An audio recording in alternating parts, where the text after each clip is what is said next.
Quand j'étais enfant, je voulais devenir comédienne parce que j'ai toujours été très passionnée par le théâtre. Mais dans ma famille, ça se faisait pas trop de devenir saltimbanque.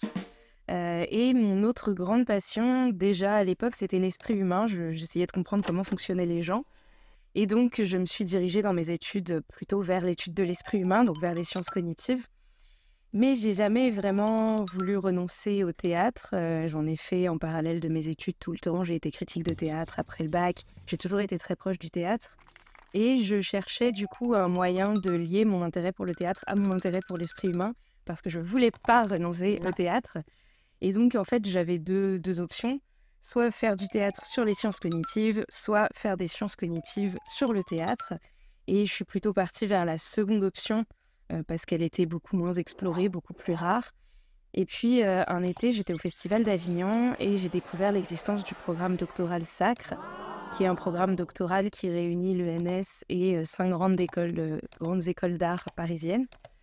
Et c'est un programme du coup qui permet d'être artiste-chercheur, où on a du coup des théoriciens qui ont une pratique artistique et des artistes qui font de la théorie sur leurs travaux. Et je me suis dit, ah, voilà un endroit où mon projet un peu fou de faire des sciences cognitives sur le théâtre pourrait être accepté. Et c'est ce que j'ai fait, et du coup c'est ce que je fais maintenant.